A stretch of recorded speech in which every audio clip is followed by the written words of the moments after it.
Small Business Tuesday. This is Business Success. Welcome to Business Success. I'm Heidi Armstrong. Now, on tonight's program, we're talking to an author who thinks Australian businesses will create better leaders if they invest in developing them internally. I'll be joined by Anneli Blundell, who is a self-proclaimed people whisperer who recently co-authored Developing Direct Reports, which is a book that examines why businesses need to stop hiring leaders from outside and instead nurture those from within. We'll have more on that a little later. First, I'm joined by Aulay Macaulay, who is the Managing Director and founder of Ento, a cloud-based software startup that helps businesses manage staff rostering, leave and attendance. Now, Aulay is no stranger when it comes to understanding the hard work, the sacrifices that startup owners really do make to ensure that their business is a success. And he has a very interesting personal story. He even went as far as living in his office for 2 years to reduce his personal costs so he could invest all of the money back into the company. It's a great story. Welcome to the program, Aulay. Thanks for having me, Heidi. It's a pleasure. So I guess just before we get to that story, to kick off, tell us about Ento, the software. What does it do? What's your unique proposition? Sure. So Ento is, as you mentioned, staff rostering, time and attendance software used by cafes, retail outlets, security companies, circuses, basically anyone that manages casual and part-time staff. So why did you start Ento? At the time, I had a web development company, and we were kind of looking for a bit of a side project, and what we thought was a fairly small, simple problem that hadn't been solved very well turned out to be a huge problem that hadn't been solved very well. And do you feel like you've solved it? I feel like we've solved the core problem, but there's This is web development, though. It's always an ongoing situation, yeah, definitely. Ongoing improvement. Yeah. Now, your software also does facial recognition with iPads, is that right? So you can clock in and clock out in really unusual ways? Yeah, so a couple of years ago, a lot of our customers were asking us to build a time clock or integrate fingerprint scanners and things like that to capture clock in and clock out data.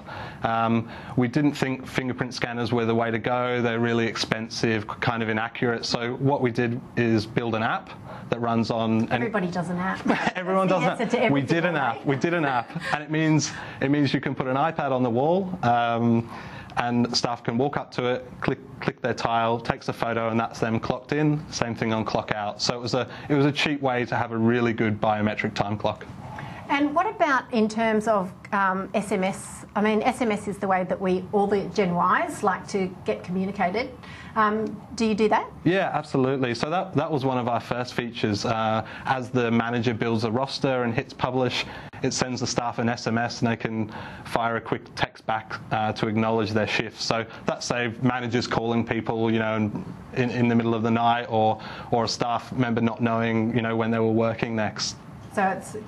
rather than getting a phone call, can you work this shift, getting a text and then you can respond sort of in your privacy. Absolutely. And you don't have the groggy voice waking up. Yeah, right? Something like that. So where do you think that this will go? I mean, if we can hire people as easy by offering, the opportunity to work via text, can we fire people just as easily? I don't think that would be a good idea. I don't think it would, but surely this sets the scene for it. I'd probably disagree with that, and it's definitely not a feature that any of our customers have asked for yet. No, I can imagine. Just watch this space. Yeah, okay. So I guess going into when you started the business and your personal story of having to dig deep and you lived out of your office. Tell us about what brought that situation on. Yeah, so I mean, at the time I was 22 and had a web development company, and we were building websites for people, and it was like starting the project again, every single time. So I thought, hey, why not build a bit of software that we can sell to all these retailers and hospitality clients and that. So we started building the software. Obviously, while you have no customers, something has to fund it. So one of the first things to go was my house. Well, the house that I was renting. Talk about it now. I can, but it made sense at the time. Actually, it still really makes sense. The office was really big, so I lived at one end, and that's it. So did it have a kitchen? Yeah. Oh, well, I kind of made a bit of a kitchen. How? Like with a gasoline? Yeah, so there was a camping stove for a stage, and yeah, definitely turned one of the bathrooms into a bit of a shower room and stuff like that. I mean, it worked. So you're one of these tech startup stories, that started tough, now you're doing it really well. You're living the dream, aren't you, Aulay? Yeah, no, definitely, but it was good. I mean, building the software in that kind of environment forces you. Every single decision you make is so important because you're totally immersed in it, and it's you just have to get it right. A, because you're so constrained, and B, because you have so much riding on it and you've given so much to it. So I think it was a great way to build the software. Yep. I'm not sure that everybody would want to build software like that. No, maybe not. Did it get to a point where you knew your personal situation, but as you go out and you talk to clients, you were very keen to hide that personal situation and put on a different exterior about your success and your professionalism? Yeah, I mean, to a degree, and I think everybody lives a little bit of a double life as far as where you are from a business point of view, and then also, how you're presenting yourself. But I mean, for the most part, it wasn't an issue. It wasn't even something that kind of came up. Yeah. What about when you had staff, when you needed to recruit staff in and said, look, here's your workstation, here's my bed? Yeah. Could be a bit awkward. Yeah, I mean, I've had a great co-founder from day one who was totally understood the situation. I guess as the business started growing and we started employing more people, I'd moved down to Melbourne into a real office and things like that. So I guess I'd already moved away from my home office home, before it was a problem. Did you think about co-working spaces? I mean, they're something that are becoming more and more popular with the startup community. Why didn't you look at that, or did they not have that a few years ago? Yeah, it was more so I had moved into a co-working space afterwards, but prior to that, I guess, I'd got this office lease that was 3 years. It's kind of a binding contract, and I had this aspiration of having a huge web development company, and quite quickly within those 3 years changed my mind. So you're locked into a huge office, and I couldn't just downsize into a co-working space. I just had to make it work. You obviously had elements when you were doing it tough. Yeah. So, when you think about, the government at this time is saying, look, we're really getting behind entrepreneurs and we really want to support innovation and startups. What do you think that governments should be doing to support small businesses or entrepreneurs like yourself? Like, what would have been most helpful for you at the time? That's a pretty good question at the time. I mean, definitely tax breaks as far as... But don't you have to be earning money to get tax breaks? Yeah, exactly. So maybe making it easier for investors to put small amounts of money in startups and having that as a tax break. So they're making, what would be perceived to be riskier investments, but, give them a tax break in exchange for that. Would you have ever offered up some of your equity, say, with a crowdsourced equity platform, if that had been available?